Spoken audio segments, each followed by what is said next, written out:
Labdien, klātesošie! Šī ir kārtējā mazpilsētas stāstnīca, kurā mēs aicinām Talsiem novadam nozīmīgus ļaudis. Un šis ir pavisam īpašs mēnesis, jo Latvijā tika atzīmēta 150. gada diena kopš latvieši pulcējās, lai vienotos kopīgā sanākšanā, dziedāšanā. Un arī Talsu galvenās bibliotekas pilsētu svētku ietvaros notika šāda akcija, kurā klātesošie, kas ieradās pilsētas svētkos, varēja veidot Talsu pilskalna kopkori. Un šeit ir tapis kopkoris, un visu jūlija mēnesi bibliotekā bija izstāde ar šo kori, un nu pat izstāde šodien noslēdzas, un visi cilvēki, kas gatavoja savas šīs dalībnieku lēlītes, ir aicināti nākt uz biblioteku saņemt šīs lēlītes.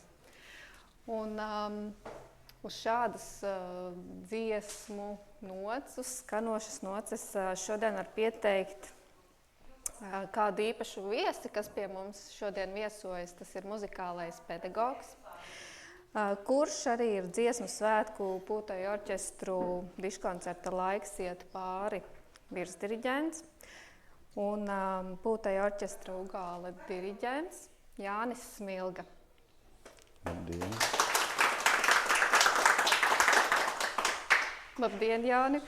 Labdien! Man ir patiesas prieks un liels pagodinājums, ka jūs esat ieradies šodien. Šodien parunāsim. Varbūt pastāstiet, kā jums iet, ko jūs šodien darat, jo vasara ir spraigs laiks tomēr pūtēju orķestriem. Tā jau saka, pedagogiem vasara esot brīva 3 mēneši. Es tā godīgi varētu teikt, ka man atvaļinājums vēl nav sācies. Es ļoti ceru, ka kādas 2 nedēļas augustā izdosies atpūsties tā un nedomāt par darbu. Jo bija dziesmu svētki, viss gatavošanās periods, pietiekoši spraigs. Pēc dziesmu svētkiem bija atkal Ugālē pagasta svētki sestdien. Pagājušo sestdienu mēs bijām Vīnu svētkos Sabilē. Šajā sestdienā, kas nāks, topošajā sestdienā mēs būsim atkal Ventspils pilsētas svētkos.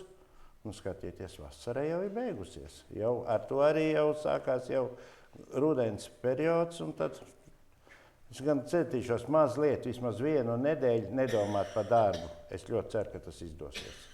Jā, spraigs laiks, teikšu, kā ir. Bet man jau šķiet, ka tas ir jūsu sirdsdarbs, ne darbs vien. Ziniet, godīgi runājot, pensionāram ir viena priekšrocība. Ja grib strādāt, ja darbs sagādā baudu, tad strādā. Bet ja negribu, es varu jebkurā brīdī aiziet prom un nestrādāt, ja, jo tomēr tie iztiks līdzekļi jau ir. Nu, kādi viņi, tas ir cits jautājums, bet tomēr izdzīvot varētu. Bet tomēr, kamēr darbs sagādā prieku un arī gandarījumu par padarīto darbu, tikmēr vēl jāstrādā. Jauki. Ko, varbūt atgriezīsimies vairākus 10 gadus atpakaļ, kad jūs piedzimāt. Varbūt pastāstiet, kad piedzimāt, jo jums jau šogad patiesībā ir apaļa jubileja. Kā vecāki teica, esot piedzimis 53. gada 24. jūnijā. Pats es to neatceros tiešām. bet tā dzīve saistījās ar pastendi. Un interesanti, kā man sākās pirmās gaitas mūzikā. Bija tomēr padomu laikā viena tāda jauniešiem bija, nerunājot par ideoloģiju, liksim ideoloģiju pie malas, bet bija tādas skates un soļošanas. Ja? Un tas bija tas, kas tomēr deva jauniešiem, bērniem arī kaut kādu sajūtu, ritmu izjūtu, kaut kādu tādu organizētību kopēju. Ja? Un tajā laikā man iedeva spēlēt pionieru trauri. Pionieru tauri, jā, trompetnē tauri. Un bija tāds skolotāji Cinkus, viņas bija ilgas gadus strādāja arī Latvijas radio, Jogita Cinkus. Un viņi mācījās mūzikas skolā, un tā skolotāja Cinkus, viņa mācīja vācu valodu, un viņa teica, mammai bija ieteikuši, viņi bija pazīstams, kad šim puisim jāiet uz mūzikas skolu, kad viņam padodās pušana. Nu, tā arī viss tas aizgāja. Tātad, un vēl mēģina kaut ko iepūst, kad iznāk. Cerams, ka sanāks, jo jūs tiešām sanāk no bērna kājas jau ar mūziku esat saistīts. Nu, tā dzīve, tā viss tā bija, jā. Bet jums vecāki arī ar mūziku kaut ko bija saistīti kaut kādā mērā? Mamma dziedāja koros visu laiku. Viņa bija aktīva tāda amatieru mākslas entuziasti, var teikt, vai lielākos koros ansambļos dziedāja, un tā viņa visu mūžu. Un vecumdienās teica, ar sāk dziedāt koros, bet nu, tas bija tādā. Un vēl esot jaunībā, viņš spēlējis balalaiku un akordeonu. Bet kādreiz paņēma akordeonu, bet tas jau bija. Te ir liecinieki, kas varbūt atcerās vairāk kaut ko, bet es tiešām nepiedzīvoju tās laiks, kad viņš spēlēja akordeonu. Jā, un tātad jūs pirmā skola ir Pastens pamatskola. Jā.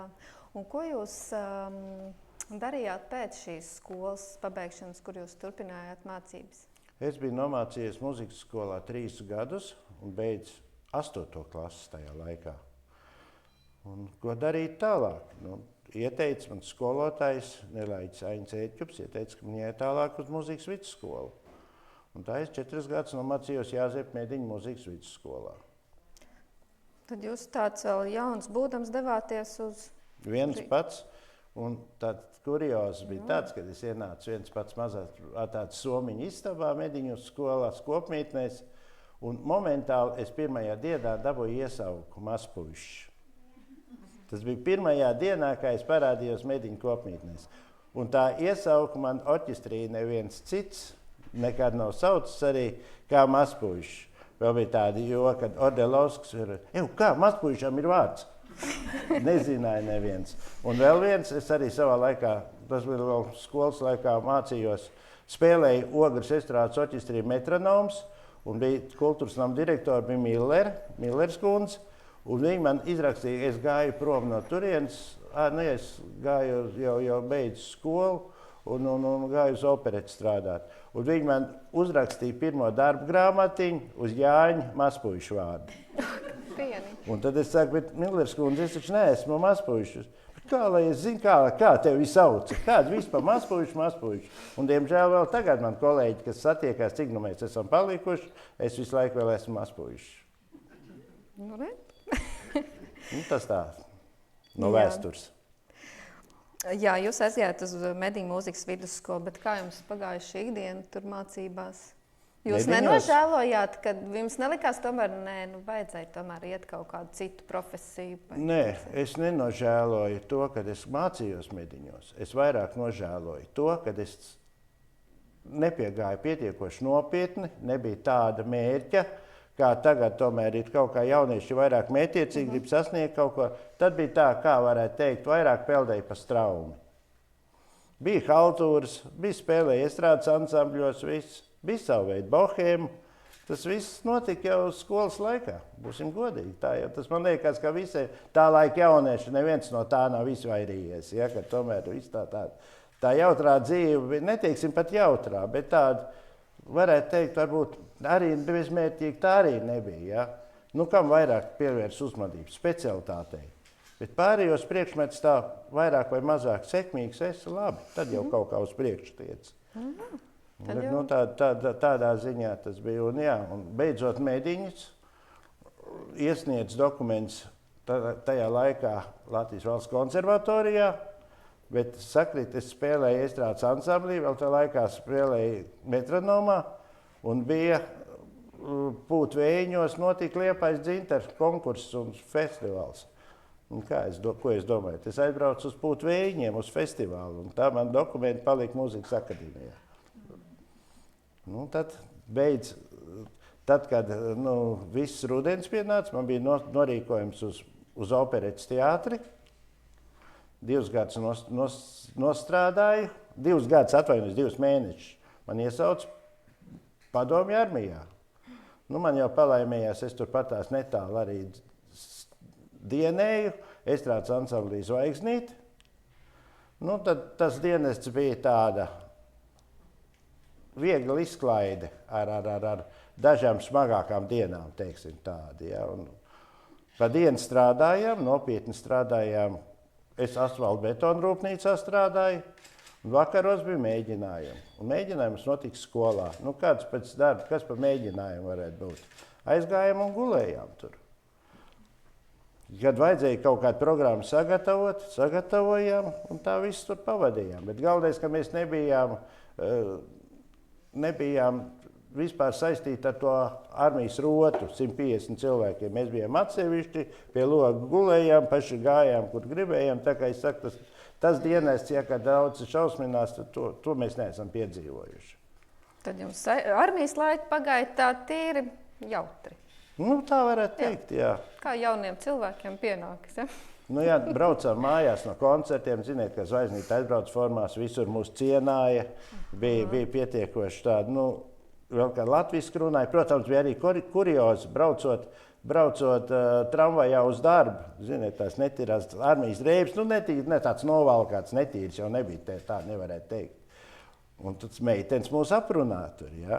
Un tagad tā kārtīgi izrunājušās, ka pagrieziet un tā paprast, ko jūs vēl pa mums varētu pateikt. Nu, tad tā sajūta, mums ir tāds viegli, bet tās meitenes gan nesmējās. Viņas bija nākošā pieturā no trolejbus ārā. Un arī, ka braucām priekšā no koncertiem, tā labi sacienājušies jau, braucām mājās, mums bija ļoti labs tāds rotas kapteinis, kurš ilgus gadus bija nodienējis Vācijā. Viņš mūs nelaida nekur citur, uzreiz uz mūzikas istabu augšā. Nu, tagad, kur jūs bijāt, koncerts, jūs visu zināt, jā, tagad ātri gulēt. No rīta viņš sasauc viss, tulkoši latviski. Jūs dzērāji, jūs neiesiet brīvsolī, jūs iesiet uz operu Karmeni. Un tas bija mums vienīgais sots, mums bija tā, bet tā mēs bijām katru nedēļas nogali, ja nebija uzstāšanās. Mēs dzīvojām pa mājām, atsakot. Tas dienests bija tāds, jā. Un pa kurām vietām jums bija jābraukā? Pa Latviju vai arī ārpus Latviju? Nē, pa Latviju. Pa Latviju? Latviju mēs visur braucām. Tur. Jā. Un tātad jūs divus mēnešus pēc... 2 gadus. Un pēc tam bija armija 2 gadus, ja? Jā. Un 2 gadu garumā jūs bijāt armijā. Un pēc armijas, kas notika, jūs iestājāties beidzot konservatorijā? Nekur neiestājos. Nu, kā tā? Pēc armijas bija pēdējie mēneši bija armijā, tad jāsāk domāt, ko darīs tālāk. Pazīstam jau, bet tā bija nodibinājies orķestris Rīga, un jau paziņas spēlēja tur, un viņi meklēja trompetistu. Nu, kā tad? Un tad, kad es beidzu, tad aizbraucu vienreiz tur kaut ko drusku paspēlēju priekšā, bet galvenais meistars Ordelovskis bija mūsu diriģents tad, un cilvēks ar lielo burtu. Viņš tad, kad mēs tur nospēlējām, tad, viss kārtībā, bet mēs vēl padomāsim. Un padomāsim, tas nozīmē to, ka viņš pazvanīja manām specialitātes skolotājiem Šmitam un uzdeva vienu jautājumu. Kāds viņš ir cilvēks? Var sakot, cilvēciskais faktors Ordelovskim bija pats primārais. Spēlēt tu var iemācīties, bet ja tu neiekļausies kolektīvā, tad no tevis nekāda tāda. Nu, viņam nevajadzēja tāds cilvēks. Viņš veidoja kolektīvu, kas var kopā muzicēt, bet arī būt kā cilvēki, kā viens ar otru sadzīvot kopā. Tas viņam bija pamatprincips. Un tad no viņa puses bija droši vien laba atsauksme. Un jūs normāli, nonācāt orķestrī Rīga. Jā, un tad sāk. Un kas sākās šajā posmā? Darbs. No rīta 9:15 darbā, 1:00 uzredzēšanos līdz nākošai dienai. Un tā visus tos gadus. Un jūs 23 gadus bijāt orķestrī Rīga? Līdz 98. gadam. Līdz 98. no? Jā, man pirmā darbdiena orķestrī Rīga bija 74. gada 24. decembrī. Ļoti vēsturiski, tāpēc man palicis atmiņā, jo tajā laikā jau Ziemassvētkus nesvinēja, kā jūs zināt. Kaut gan mēs tāpat svinējām, visi arī gājām uz baznīcu. Tur jau sekoja, mediņos bija aktīvi partijas šūniņi, kas gribēja likvidēt visas tās latviešu tradīcijas un kristīgo cilvēku tradīcijas, bet viņiem tas neizdevās nekas tur. Un tā man sākās darbs. Jā, un es vienīgais vēl varu pastāstīt, papildināt, kā man ar Talsiem saistība sākās. Nevis ar Talsiem, bet ar dzimto pusi ar Pastendi. 80. gadā bija tāds draudzības pūtē orķestrs bija un diriģents bija Mutķanko Aleksandrs. Viņš veselības stāvokļa dēļ aizgāja prom un vajadzēja orķestra vadītāju. Un kultūras nama direktori bija labi pazīstami, un viņi man ilgi runāja.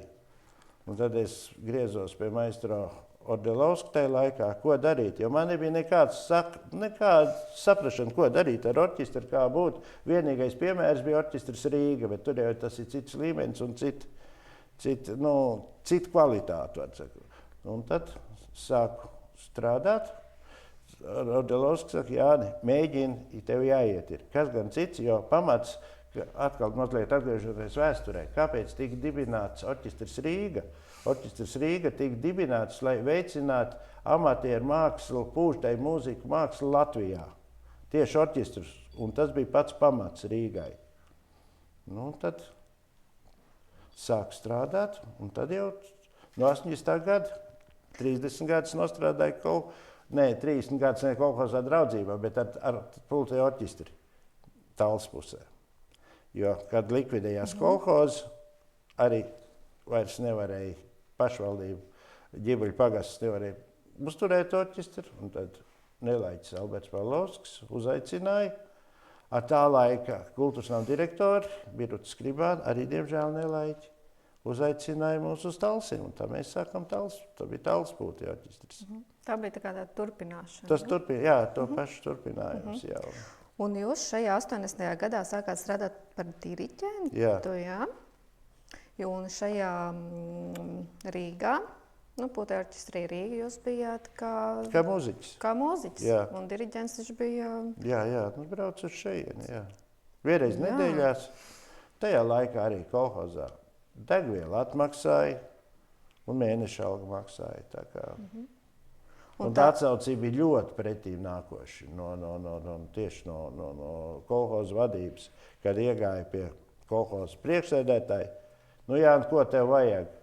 Naudu, gaļu, transportu un godu vārds. Un tā arī bija, ko lūdzu. Tas bija, ja mēs arī savā laikā varējām instrumentus sapirkt. Tā, iespēja robežās, protams, jo tad bija dzelzs aizkars, neko mēs tādu normāli nevarējām nopirkt. Labākie instrumenti bija no Čehoslovākijas tajā laikā. Un tā viss tā dzīve. Orķestra dzīve turpinājās. Atkal. Jā. Un cik liela saima bija šajā orķestrī Pastendē? Tā, kad jūs atnācāt, bija daži Tur bija kā 10, 12, bet tad mēs kaut kā tā sadraudzējāmies kopā. Arī ar mūzikas skolu ļoti labu sadarbību tajā laikā bija Tals Sprīdīšiem. Mums pat bija pār 40 cilvēku uz skatēm, mēs braucam uz dziesmu svētkiem. Tā kā bija diezgan liela atsaucība bija. Un kas šajā orķestrī aptuveni, kā izskatījās šie vidējais cilvēks šajā orķestrī? Jaunieši, pieaugušie, strādājošie, kam jūs bijāt diriģents? Sākot, man liekas, ka vai Inters Buculs nebija viens no jaunākiem, tas nebija no paša sākuma, bet vēlāk. Tā paudze no kādiem 10, 11 gadiem, līdz pār pa 70. Tur nebija paudzes, tas bija 3-4 paudzes praktiski vienā kolektīvā spēlēja.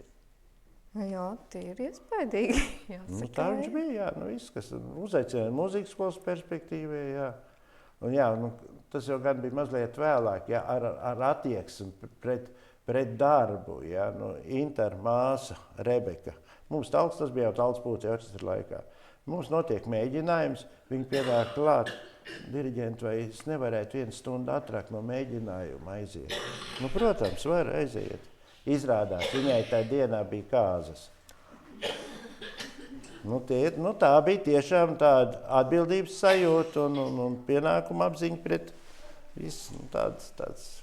Un kolektīvs jūs arī ļoti ātri un viegli pieņēma, ne tikai kolhozas priekšnieks. Nē, nu, bez kolektīva atbalsta tas tev no darbs. Tad jau tur, to jau Benīti ļoti labi zina. Ja nav kontakta, tad tas nav nekas. Tā, un jā, jūs kļuvāt par diriģentu, bet pieredzes jums īsti šajā nebija. Jūs vienkārši kā spēlētājs pārtapāt par diriģentu. Nu jā, kaut kad mums jau skola, mūzikas vidusskolā bija diriģēšana, instrumentācija bija. Ja? Un man pat bija ļoti labs skolotājs savā laikā, viens no Latvijas laika, kā saka, kapelmeistariem. Bet vai tajā laikā par to domāju?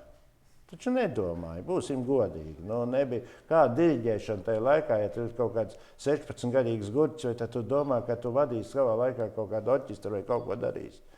Tā viņš bija. Tad. Un pēc tam man jau bija ļoti laba tāda prakse, bija tieši vizuālā prakse, skatīties, kā to dara maestro Ordelovskis, maestro Mendels Bašs, kas bija ļoti profesionāls diriģents, kas mācīja arī divu kā pedagogi, kā diriģenti. Tā kā kaut ko jau no viņiem tur drusku mācījos, bet es arī līdz šim brīdim nekad sevi neesmu uzskatījis par diriģentu. Es esmu uzskatījis sevi par kolektīvu vadītāju, ja? jo tomēr diriģents tas vārds izsaka daudz ko vairāk. Un to var pateikt no šīs dienas skatu punkta. Protams, tas ir ar gadiem, ar pieredzi tikai to tu sāc analizēt un paškritiski sevi vērtēt. Kaut gan es paškritiski sevi vērtēju visu laiku. Iespēja robežās, protams. Tas darbs jau jāizdara. Tu nevari pateikt, es to nemāku, es to nedarīšu. Ja tu esi kolektīvu priekšā, tev tas ir jādara. Jā, noteikti. Un tātad Pūtei orķestrī Rīga. Šo pār 20 gadu laikā jūs... Kā ir tas, kad jūs ienācāt šajā orķestrī? Kāds jūs bijāt un kāds jūs pārtapāt? Vai tiešām šis orķestrs ir tā vieta, kur izkalt šo lietas koku? Kā jau es jau no sākuma teicu, ja, kad Ordelovskim pirmais bija cilvēciskais faktors. Protams, tu jāmācīja bija spēlēt, tur nevarēja būt runa, ja? Un praktiski to kolektīvu izjūt, to cilvēcību, es tikai varēju orķestrī papildināt, jo tur bija principā teiciens viss par vienu, viens par visiem, ja? Un tur nebija, būsim godīgi, gadījās kādām pagrēkot. Uz mēģinājumiem, uz koncertiem gan centās tā nebūt, jo tajā laikā, kas atcerās 80. gadus, ja, vai kaut 70. gadu beigas, tagad saka dzer, bet man liekas, ka tad dzēra stipri vairāk viss, jo kaut kā bija tā stagnācija, tas trolums, ka cilvēki neredzēja tādu mēķi daudz, kur tiekties uz priekšu, un tas bija tas pats jau arī visos kolektīvos bija vairāk vai mazāk. Tad centāmies aizstāvēt. Bija viens kuriozs, arotbiedrība kā tajā laikā cīnījās. Direktors bija mums tāds ļoti stingrs, bet ļoti cilvēcisks. Kā saka, partijas biedrs, bet vēl no pirmām partijām laikām, no kaut kādiem 20. gadiem, jo viņš jau bija 70. gados, viņām bija kaut kur pie 70, stipri pār 70 gadiem, jā, tāds kungs. Un tagad viens mūziķis, arī labs spēlētājs, bet kāds 2 reizes nogrēkojas. Direktors tagad uzsauc arotbiedrību augšā, arotbiedrības līderis. Tātad, viņš mums ir jāatlaiž no darba, viņš nevar palikt. Ja tur arotbiedrība tur mazliet spurinās pretī, tad direktors saka, tā, izvēlieties, vai mūziķis vai es. Arotbiedrības tas līderis pasaka, direktori, tad jau jums būs jāiet prom no darba. Tā izstāvēja savus, vienkārši, tas ir simboliski, protams, ne jau tas tā notika, ja, bet tas, kad turējās, jo, tāda pagrēkošana bija, tā viņš bija, tie bija tādi laiki. Tagad jau arī praktiski bija vienīgais, kas man ļoti sajūsmināja šajos dziesmu svētkos, tieši par koriem es nevaru pateikt, par dejotiem es nevaru pateikt, bet par orķestrantiem. Praktiski pa visiem tiem kopmēģinājumiem, pa visiem svētkiem es neredzēju nevienu ierēbušu cilvēku, nevienu ierēbušu spēlētāju. Ja? Tas ir tomēr jau tas tā saka, latvieši daudz dzer un tādu, bet tomēr šeit es biju tādā tiešām ļoti patīkamu pārsteigts, un kad visi ar pietiekoši lielu atbildības sajūtu izturās pret pienākumu, kas viņiem ir uzticēts šajā brīdī būtu tieši kolektīvā un spēlēt kopā spēlēšanu. Jā, un nedaudz pieejot atpakaļ šajā vēsturē, tātad jūs arī sākāt strādāt Talsu mūzikas skolā vienā brīdī. Jā, tas bija. Kurā gadā? Man liekas, ka tas bija 85. gads. Jau drīz pēc tam, kad pastendēju jūs. Es atvainojos, 95. gads. Piedodiet. Jā. Kad likvidējās, kad orķestris pārnāca uz Talsiem, un tad jau sāka atkal jaunie skolotāji, tādi spēcīgi vīri, neko nevarēja nopelnīt mūzikas skolā, un gāja prom no mūzikas skolas, un sākt daži celtniecībā, daži tirdzniecībā, aizgāja strādāt citās specialitātēs. Un skolotāji vajadzēja. Un tad, kad es sāku braukt arī uz Talsiem uz mēģinājumiem, tad no sākuma vienreiz nedēļā, tad, kad bija mēģinājumi, taisdienēs arī paņēmu kādas stundas klāt. Un tā es lēnām sāku strādāt arī Talsu mūzikas skolā pa pedagogu. Kaut gan es jau Rīgā strādāju 4. mūzikas skolā no 75. gada paralēli orķestriem. Jā, tur jau viss. Kā jūs teicāt, vienos es jau biju praktiski mēģinājums, vienos es biju brīvs, pēcpusdienā strādāju, jo tās alciņas bija ļoti simboliskas. Praktiski viņas nebija nekādas. Jā, tur. Tad jau pieredze jums bija, un labi, ka Tals iegūta tādu labu pedagogu. Cik no labs, tā jau cita lieta atkal. To, lai spiež uz priekšu, audzēkņi un vecāki. Atsauksmes ir labas. Tad jau labi. Un, kāda bija situācija tajā laikā Talsos un novadā ar mūzikas skolām 90. gados? Jo man šķiet, ka kā tad tur bija? Būsim godīgi, cik es atskrēju un aizskrēju. Es praktiski kolektīvās tā neiejūtos nekur, jo es jau strādāju Rīgā, un es tikai atbraucu pāris stundas notur. Es domāju, tas ir jāprasa pedagogiem ar ilgāku stāžu, un šeit ir Benīti, kas par tām lietām ir ļoti kompetenti un kas visu to var zināt, visu to izbaudīt, izstāstīt, bet es atturēšos to teikt. Katrā gadījumā kolektīvā man uzņēma labi, un es jūtos tur labi, cik es tur biju, būsim godīgi. Bet jūs arī kādas jaunas vēsmas ievedāt šajā mūzikas skolā, jo jums tomēr pieredze Rīgā. Es teiktu, tīri augsts amats. Es tur biju tik maz, kad es tur, es jau man liekas, pat kāds 2 gadus visus pedagogus pat nepazinu. Wow. Kā tajā brīdī, iedomājieties, es vienos vai divos es atbraucu uz Talsiem, un 7 vakarā vai 9 es aizbraucu prom.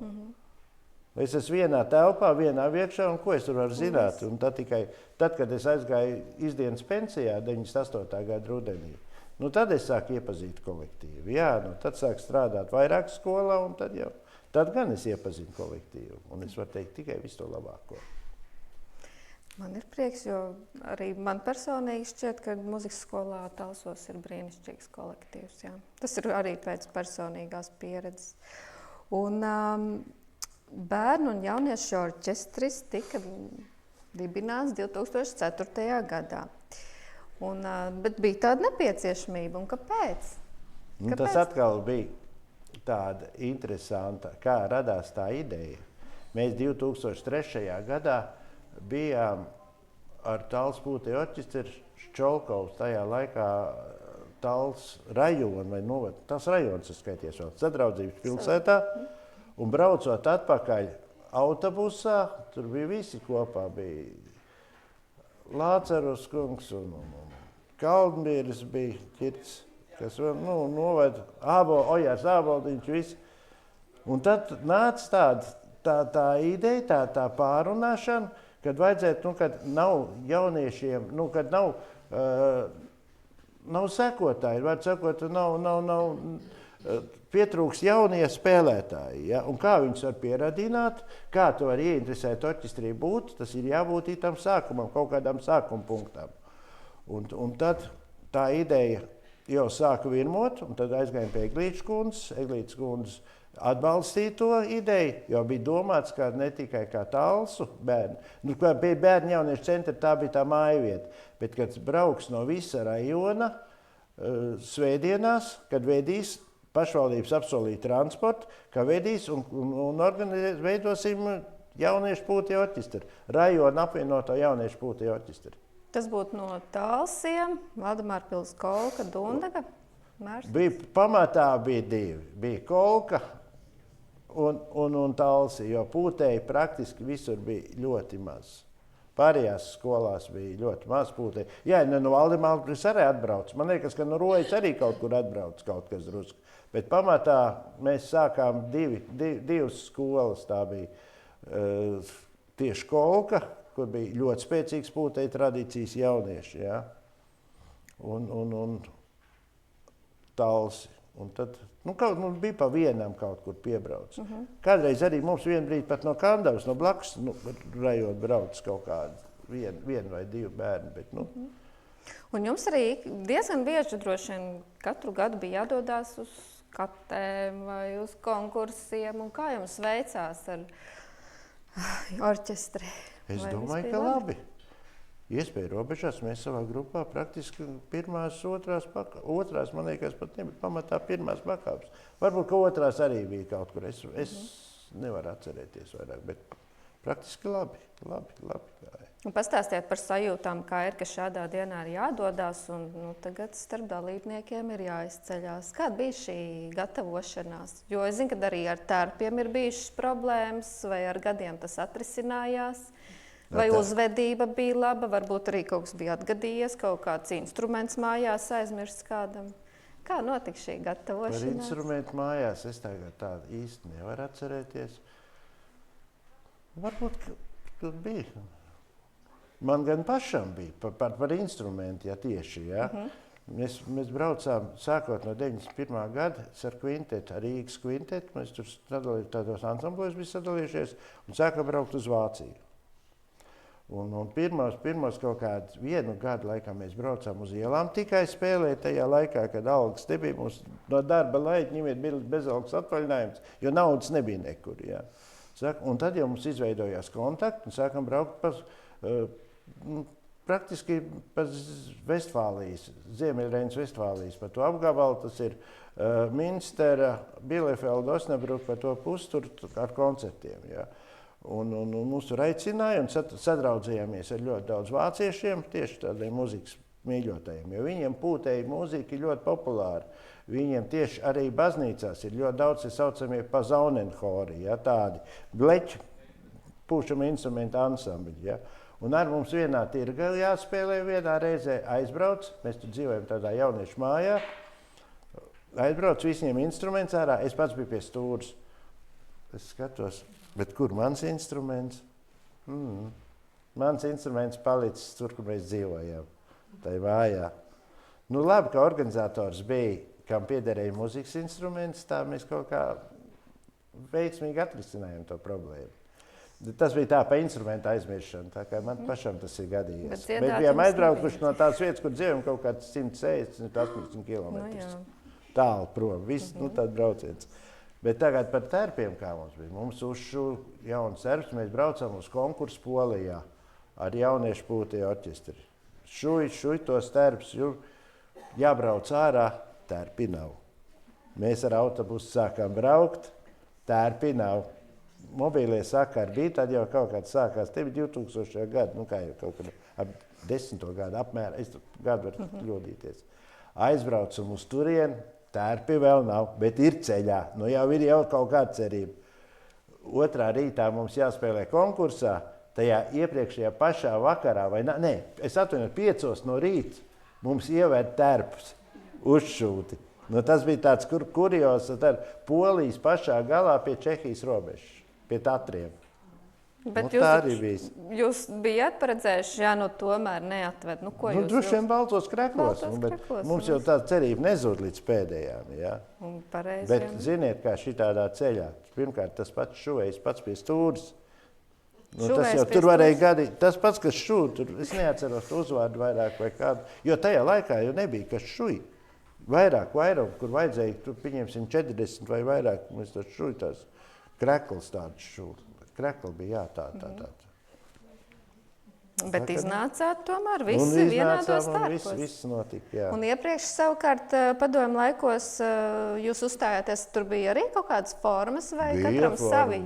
Tā jau es teicu, kad mēs arī tajā draudzības laikā vajadzēja tušu. Dabūjot? Jā, tā bija. Tie ir labi. Ko parunāsim par dziesmu svētkiem? Pastāstiet. Jūs tomēr esat virsdiriģents šogad šajā Pūtāju orķestra bišu koncertā. Kā tas ir viens puisis, kurš ir mācījies pastendē, kurš ir uzaudzis pastendē, ir virsdiriģents lielajos dziesmu svētkos? Man jau zinām pieredze bija. Es biju jauniešu Pūtāju orķestra virsdiriģents. Savā laikā arī vairākas dziesmu svētkus.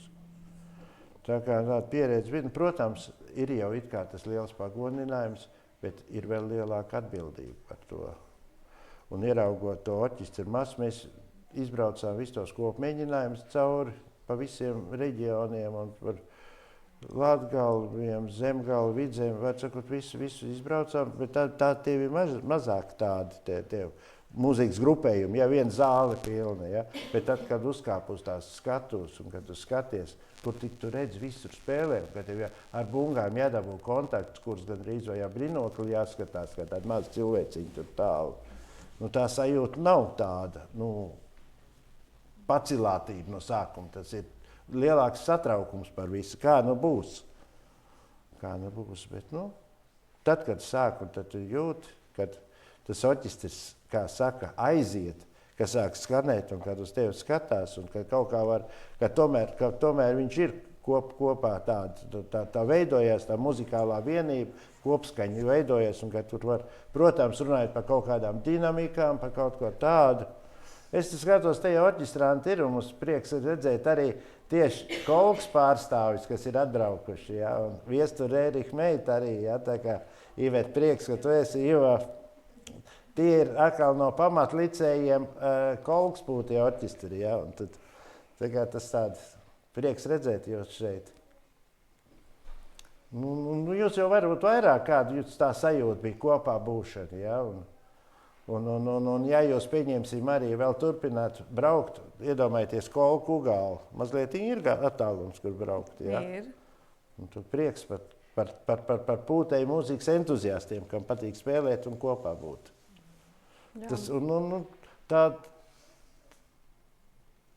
Tā diriģēšana, tur jau nav runa par diriģēšanu, tur ir plaši roku vēzieni, lai tevi redzētu. Tur neko tu nevar parādīt, lai tur kaut cik visi saprast, kas tur redzēt. Un vēl kas par problēmu bija,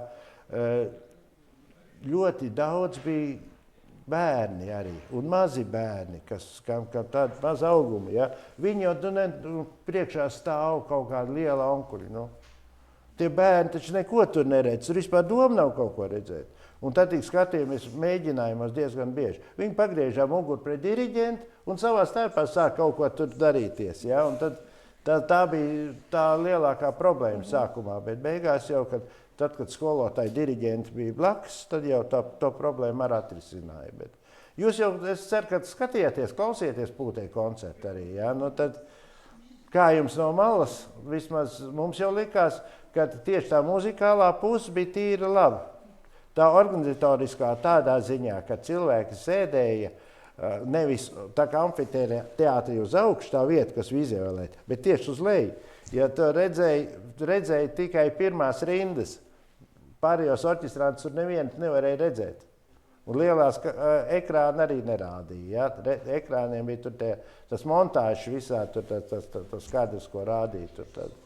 Bet tā nav mūsu lieta, tā ir režisora lieta un telpa. Vietas izvēle, jo cik es sapratu, ka ar to vietas izvēli bija ļoti grūti, jo tur, kur vēlējās, tur nekur nelaida. Kādreiz bija ļoti labi koncerti, bija Doma laukumā. Tas būtu tieši piemērots visu tā vietu un akustika. Bet, diemžēl, drošības policija un viss aizliedz, jo nav iespējas evakuēties. Jo visi tomēr tagad ļoti liels pārbaudas bija arī, kāpēc daudz arī satraucās par tām lietām, kad ejot iekšā, kad pārbaudīt tomēr tika cilvēki, ja? Jo baidījās no diversijām tomēr. Man pašām trāpījās, kad bija neliela diversija, bija Ziemeļvaldes dziesmu svētkos. Tas bija 93. gads, ne, 93. nebija, kurā bija 90. gadā bija Ziemeļvaldes dziesmu svētki. Man liekas, 90. gads bija Mežparka lielajā estrādē. Un es biju kā 30 metri apmēram tā nost, kad notika viens tāds bļūkšķis. Kaut kāda petārdīte bija, ja? Tāda bija, tas notika Mežparka lielajā estrādē aizmugurē tieši tur. To es varu pats apliecināt, ka es to dzirdēju. Un tā panika bija ļoti izteikti, bet es neatceros, vai tas bija ģenerāli, tas nebija koncertā, man liekas, tas bija ģenerāli mēģinājumā. Tas 90 gads, 30 gadu atpakaļ, kas to es varu visu atcerēties. Bet tur viss mierīgi beidzās? Viss beidzās, nekas nebija, tur ar izbīli tika cauri, kaut kāda pēktārdīta vai kaut kas tāds, bet tas blīkšs bija ļoti tāds iespaidīgs. Tā kā, tas viss skata mūsu to politisko situāciju, tagad viss tas, protams, bija pārspīlējums par maizītēm un tādas, jā, tur. Bet jūs taču neapēdāt šo maizīti ar ieskābušo desu? Mums nebija tādas. Nebija jums. Mums bija tā laime, ka Ventspils novads dzīvoja pie pašas vietas, kur mums bija jāspēlē. Ar autobusu braucām pusstundu, ar kājām gājām 10 minūtes. Taisni pāri, ja? Un mums visu laiku baroja uz vietas, mums nebija ne maizītes, vienīgā maizīte atpakaļ braucot iedeva ceļmaizes tādas līdz, bet tā viss bija. Kā ar šo slodzi dziesmu svētkos, vai no rīta līdz vakaram jums bija jāspēlē, jātrenējās? Labi, jums bija jādiriģē varbūt, bet kā bija? Kā jums pūtējiem nebija tās slodzes tik liela, būsim godīgi. Mums bija pirmdiena, bija smagā diena, kad bija režisoru mēģinājumi un kopmēģinājumi. Otra diena arī vēl bija, bet tur diezgan sabalansēti bija, teiksim tādi, jā. Tās 2 dienas bija, kas bija tāds grūtāks, ja? Un trešdiena jau bija, tā kā bija pūtēji diškoncerts, tad jau bija tikai vakara. No rīta nebija mēģinājums, man liekas. Man jau liekas, ka tas notika pagājušajā gadā. Jau. Viss jau tie notikumi viens otram visu laiku iet virsū, un tu nevar tādu. Bet, un priekš Mežparka mēģinājumi, tie bija tādi 3 stundas apmēram dienā. Tā kā mēs īpaši pārslogot nebijām. Jūs atceraties vispār savu pirmo braukšanu uz dziesmu svētkiem? Atceros. Tas bija 67. gadā. Ar skolēnu dziesmu svētku. Vai nebija pirmie pat, kad pūtēji orķestri piedalījās? Benīti varbūt vairāk atcerās, bet es atceros, ka mēs dzīvojām Šarlotes ielā. To es vēl atceros no 67. gada, kad tur.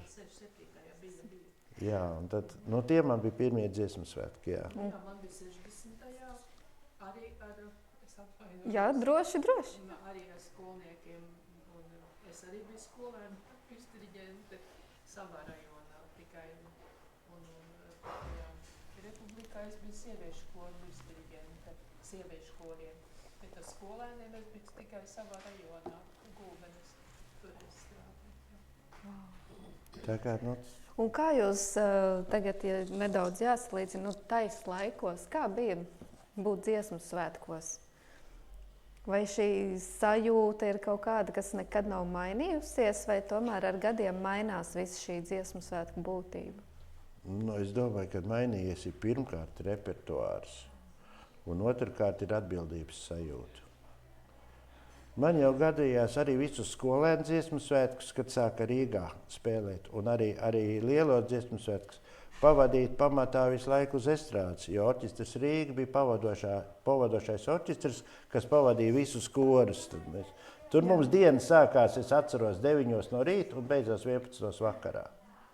Kādu stundu bija brīvi, turpat izējām ārā, turpat mums turpat baroja, un visi tie pavadījumi, kad nāca tur arī koriem, kad bija vīru kori, sieviešu kori, un tas repertuārs jau bija, ja? Nu, tur visas ģeņpabēdi un Pahmutovs, visas tās dziesmas, ja? Un tad, nu, tas bija tā, nu, protams, ka tur arī latviešu dziesmas bija diezgan patriotiskas. Kuras latviešu dziesmas jūs atminaties no tiem laikiem? Kuras ir jāsāk domāt, ir dziesma Ļeņinām, Imants Kalniņš, kas bija viena no ļoti skaista dziesma, bet beigās jau tā vēsture laikam bija tāda, ka to dziesmu nelaida cauri. To jau koris labāk zina to dziesmu, ja? Asni, kā tur bija tie vārdi, ja? Un tā pašās beigās 3 reizes Ļeņins jānodzied. Tā bija laikam tie vārdi, ja, tur cauri. Ja, nu tad, un tie esot pielikt klāta, lai to dziesmu vienkārši, kā saka, dabūt cauri visām komisijām. Ja. Un kas vēl bija? Esam tevi, mēs dzimtene, Raimonds Pauls. Bet kā jums tagad repertuāri arī paši orķestranti par kaut ko balsoja tagad kori? Bija aptauja, bija tāda, ja, bet pamatā bija konkurss izsludināts ar koncepciju. Un tur nāca ar koncepciju, kas uzvarēja. Un tur bija kā iet laikam cauri, sāk no senās, no latviešu klasikas, tad ja atmodas laika, pirmā atmoda, ja, revolūcija, viss strēlnieku dziesmas, un tādā veidā līdz mūsdienām, līdz Lolitai Rikmanei un tādu. Jo tā koncepcija uzvarēja, un tad viņi pamatā izvēlās repertuāru. Bet es domāju, ka repertuāri, es nezinu, kā jums, kā klausītājiem bija, bet mums no malas man likās, ka repertuārs nebija slikts, ka viņš bija pietiekoši daudzpusīgs bija tāds, ja? Ļoti saistoši, labāks nekā noslēguma koncertam vispār, tas repertuārs. Nu, tur jau vairs neizlēma pūtēji. To izlēma jau lielā mākslinieckā padoma. Tur jau, tur... Es nedomāju pūtēji, Jā.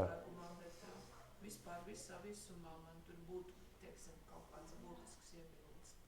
Nu, katrā gadījumā man bija tā priekšrocība dabūt ielūgumus, nevis dabūt, bet mums piešķīra ielūgumus kā viesdirģētām. Un es sēdēju 40. rindā, tas bija ļoti labā vietā vidū, un dzirdēt viņu visu. Un tā būsim godīgi, tas vidusposms palika garlaicīgs. Viņš palika, un pirmkārt 5,5 stundas. Mums jau mazdēls man bija līdz, izgājām ārā, atpakaļ tu netiec.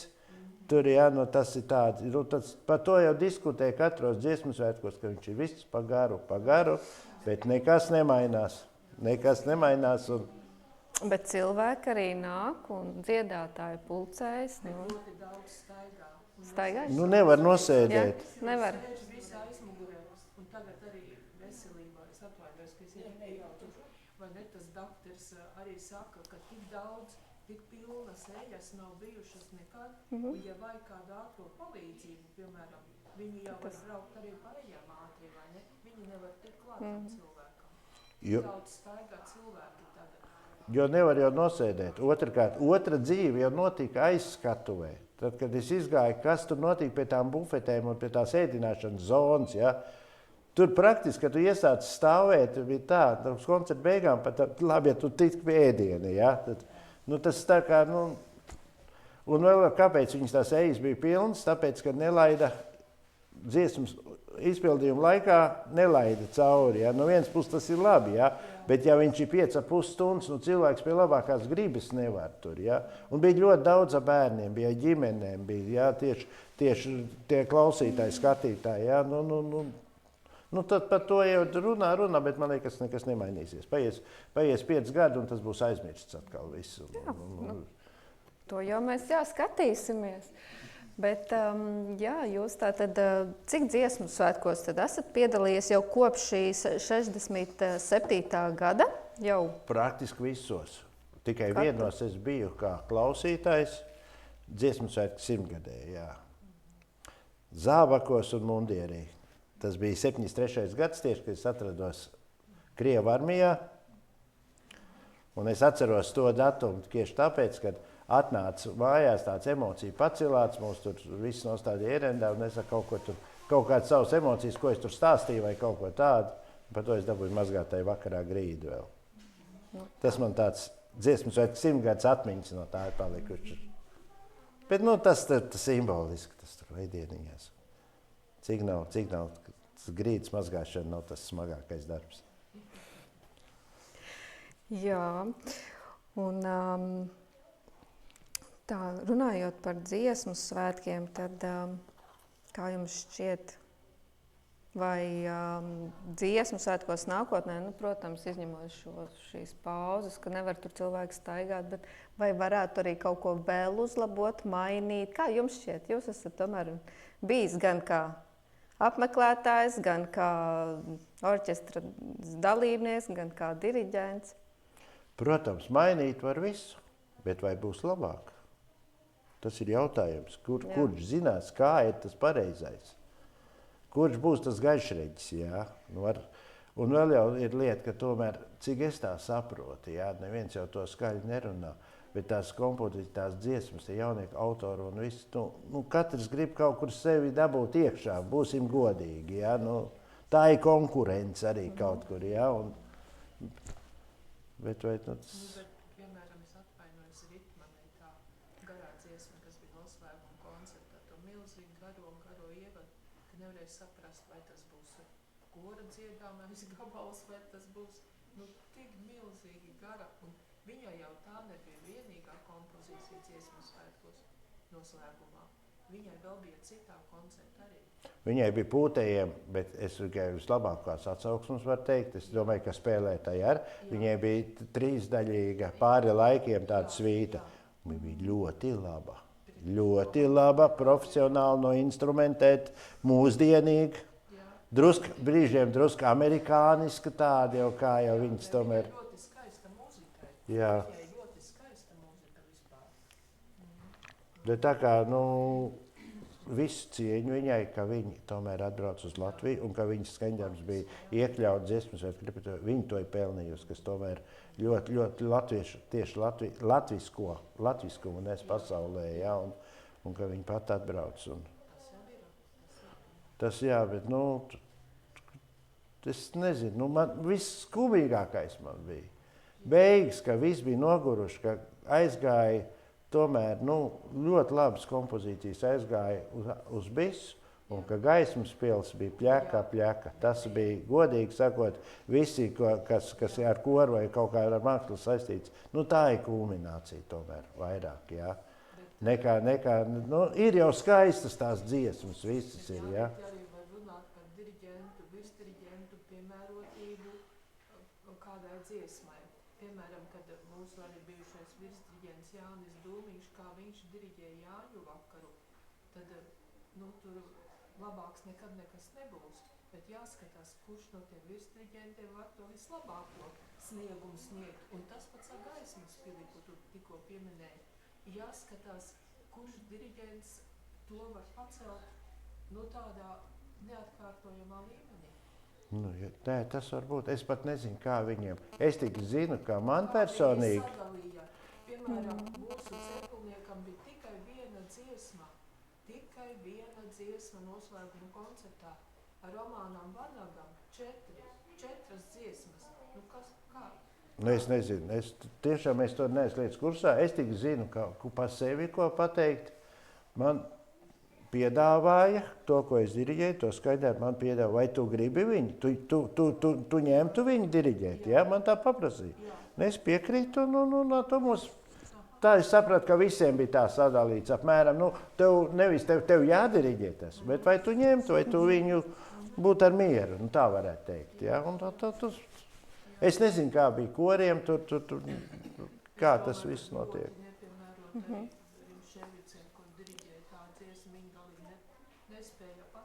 Jā, tas ir. Viņai bija kā 4 dziesmas. Viņai ļoti daudz bija tur. Ko jūs darat pēc muzicēšanas, diriģēšanas? Vai jums ir arī savs brīvais laiks?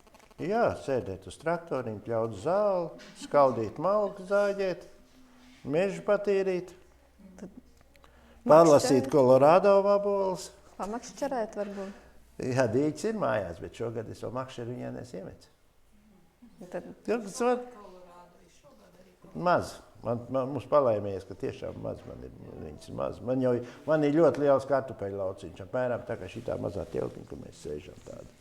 tad jau pietiks. Pašpatēriņam pietiek. Mums, protams, tikai pašpatēriņiem un tikai tādā rudens sezonā, ja iznāk bērniem. Aizsūti suns nav vairāk, diemžēl. Nē. Un runājot par darbu Talsu mākslas skolā, kā jums šķiet, kāda ir mūsu jaunieši? Jo jūs pats tomēr arī pirms gadiem sākāt pats spēlēt trompeti, un kā ir šobrīd? Ir liela dažādība. Es nevaru viennozīmīgi pateikt, ir kas cītīgi strādā, kas tiešām arī dara to darbu, un ir daudz, kas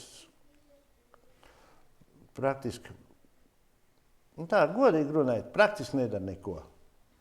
Viņš atnāk uz to stundu, un tāds viņš aiziet, un atnāk, viņš spēlējis, neko nav darījis. Tā kā tu viņu rāji vai elektrīsku atzīmi, tad viņš uz tevi paliek dusmīgs, apvainojās. Bet par bērniem es vairāk varu teikt no kristīgās skolas, kurā strādāju arī ar zvanu ansambļiem un ar pūtējiem. Bērni ļoti apzinīgi. Protams, ir arī visādi paklupieni. Man ir tāda problēma, jā, priekš bērniem problēma, ne priekš manis, jo man katru rītu zvanu ansambļi notiek bez 10:08, bez 15 minūtēm 8, tad, kad nav sākušās parastās stundas. Ja? Un tad tiem bērniem biežam aizmieg. Nekas nevis aizmieg, bet aizguļās mājās. Tā ir praktiski vienīgā problēma, ja? Kad viņš nevar. Kad tomēr nevar no tiem rītiem piecelties. Ja? Bet tā kā kāds teikt, ka nē, skolotāji tas pa agri, tā gan nav. Nu, vienīgais tagad ir, mēs esam panākuši tik tālu, ka tomēr katrs uzreiz paziņo. Nu, kā ir kopējie čatiņi tagad ir, jā, kad es kavēšu vai mazliet, vai es atvainojos, es nebūšu. Vismaz tik daudz tās informācija tiek paziņots arī citiem, lai negaida vai kaut ko tādu. Bet praktiski es par bērniem varu teikt tikai visu to labāko. Jā, un jūs jau pieminējāt šo zvanu ansamblu. Varbūt pastāstiet, kā tas radās, kad tas radās un kāpēc? Nu jau, kad tas radās, es jau 10 gadu jubileju mēs nosvinējām, jau laikam, ka 12 gadi, kad zvana ansamblis. Man kaimiņos dzīvo kristīgās skolas direktora Ingūna Gruzdiņa. Un mēs tā zinājām, tā pazīm, sveicināmies visi, bet nekāds ar viņas sadarbības nebija. Vienreiz viņi man zvana, Jāni, ir ziepes. Mums ir uzdāvināti zvani no Amerikas, bet nav kas māc. Un visstrakākais, ka viņi grib 1. septembrī braukt, tas bija vasarā kaut kad. 1. septembrī braukt, un viņi grib dzirdēt, kas tur notiek ar tiem zvaniem. Ja uzdāvināts ir un nekas nenotiek. Nu, un tad es diezgan spurojos pretī. Es gan ilgi, bet beigās viņi vēl teica, Jāni, ir kasetes. Tu varēsi video kasetes paskatīties, kā tas notiek, kā tur māc, kas tur kāda vispār tā zvana ansambļu struktūra ir, ko tur dara. Nu, labi, pamēģināsim. Nu, tā kā pamēģināja, tad jau, kad 12 gadi pagājuši. Bet jūs taču pūtēju. Nu, jā, tāpēc jau es saku, man nav. Bet kā jums tas tā izdevās tik viegli, jo jums ir tik skaistas šī izpildījuma? Nekas jau tur, mūzika ir mūzika, jā. Nu, protams, tehnikas ir savādāks, protams, kā tās zvana. Mums jau arī to pašu elementārāko. Tur jau pasaulē ir speciālās, Amerikai speciālas skolas, kur māca zvana ansambļu spēlē, jā. Tas nav, mums jau praktiski mums ir tīrākais amatieru līmenis, bet, nu, arī kaut ko mēs tur mēģinām kaut ko. Latvijā ir? 2 ansambļi ir Liepājā, Kantelēna un un katoļu pamatskolas zvana ansambls. Un tad bija Cēsīs, Rīgā un Jelgavā. Pie baptistu draudzēm ir. Bet Jelgavā, cik visur sūdzās, kāda informācija ienākusi, kā viņiem tie zvani, kaut kāds nesaskaņas, kaut kur ir bijuši baznīcai, laikam ar tās diriģents vai ko tur. Nu, es nevaru saprast, es tikai, ko es dzirdēju, ja? Un kad tie zvani stāv ieslēgt, un viņas nevienam nedod. Nu, tā vārds sakot, zvani stāv, bet nav kas spēlē. Un vēl ir Ventspilī, viņi nav tādi zvani ansambļi, viņi tie čaims saucamie tādi citiem, tagad tādi, nu, trīdekšņi tādi, bet visādi izmēri tādi, tikai ne, tad bumbiņi iekšā un tad to sita tādi. Un ja jau jums septembrī, ja jau jūs 12 gadus jau esat zvana ansamblī, tad jau es pieņemu, ka arī amerikāņiem septembrī toreiz šis pirmais priekšnesums arī tīri labi iepatikās. Nu, pirmais priekšnesums bija Amazing Grace pa vienai notī. Visi katrs tur uzcīt, tur kāds dabūja kāds 5 bērns, kas kaut ko saprot. Jo tas notika pirmkārt skolēnu brīvlaikā. Un tas bija kaut kādā augustā, tur, es nezinu, kaut kādā 2 reiz, 3 reiz mēs satikāmies. Bet tas jau nebija, tur jau nebija tas muzikālais, nebija tik daudz, cik tas simboliskais, ka viņi tiek izmantot. Jā. Tas bija vienkārši parādīt viņiem, ka tur tie mecenāti, kas brauc. Kad... Un šobrīd cik liela komanda ir šajā zvana ansamblī? Nevar pateikt. Mums ir tā kā ar putniem. Labi. Kā atlido, kā beidz skolu, kā beidz 12. klasi vai 9. Tad aizlido. Kurš paliek ilgāk te uz vidusskolu, bet pa 12. klasi, es jau esmu daudziem lūdzu palieciet uz 12. klasi vēl 1 gadu. Jo tiešām labākie spēlētāji, līdz ko labāk sāk spēlēt, tad viņiem jau jāiet prom, jo viņi skolu beiguši. Bet mēs kaut kādā veidā tiekam galā ar visas problēmas, mēģinam atrisināt. Un jā, stunda jau būs sarunās pagājis, un varbūt pasakiet, kas ir jūsu mīļākā vieta Talsos vai novadā? Laikam jau mājas. Sirds vieta, jā. Jā, ka tu esi mājās un cevišķi, ka tev nekas nav jādara. Tur mierīgi pasēdēt terasē, padzert vīnu, tā mierīgi neko nedomājot. Tas tāds. Un ko jūs novēlat mums? Pirmkārt, veselību, mieru un visiem, visai valstī un visai pasaulē, lai beidzās tas lielais murgs, kas tagad notiek, kas mums visus dzen vairāk vai mazāk iekšā nezināmajā, teiksim tā. Tas ir tas pats pamats, ko es varētu. Paldies Jānim Smilgam par šīs dienas pasākumu. Tiešraidi mēs tūlīt beidzam, un katrā ziņā es vēlreiz vēlētos atgādināt, ka ir šī diena, kad jūs apmeklētāji šo Talsu pilskalna kopora veidotāji varat nākt pakaļ savām mantiņām, savām lellītēm. Jūs varat šīs lellītes arī atstāt bibliotekā, mēs saglabāsim. Bet katrā ziņā jūs esat laipni aicināti nākt pakaļ šīm lellītēm, jo izstāde drīzumā noslēgsies.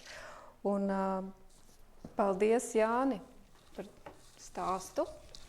Biblioteka arī sveic. Paldies. Paldies.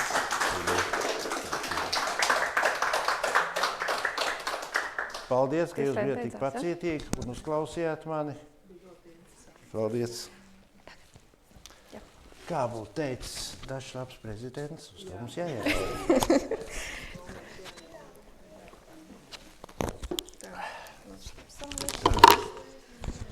Un katrā ziņā, gan jau pāris minūtes ir laiks, varbūt ir jau vēl kādi jautājumi, varat uzvaicāt. Kur kameras nefilmē, mazums nolikšu.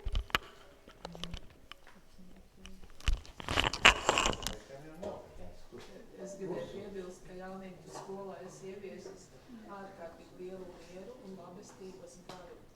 Un tavi audzēkņi tikai labi un dotie labi par tevi izsakās, par tavu mieru, un tu arī spēj no tādiem stipri viduvējiem, lai neteikt vairāk audzēkņiem panākt rezultātu.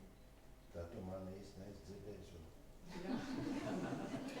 Es esmu kāds 2 reizes izvērsts no pacīšanas. Un par ko? Par melošanu. Jā, to nevar piedot. Es piedošu vienmēr, ja nav iemācījis, no kurš mēs neesam, mēs visi esam dzīvi cilvēki, ja? Bet ja man pasaka, ka tu varu, es redzu, ka viņš to nav darījis, ja? Vēl pie tām iekalt, vien klāt iekalt. Tie dabūt rūpties no manis. Nē, nu tas es pat ļoti priecājos, ka tomēr faktiski viens tāds, pastēndes bērns, vai ne, aiziet līdz virsdiriģiem, tādiem augstumiem, kādreiz pat bija strīds, kādi nāk no laukiem tie bērni, ka tie tā kā mazāk apdāvināti vai kā, bet, tas absolūti nav taisnīgs. Es arī pati nāk no laukiem, es arī tagad saprotu.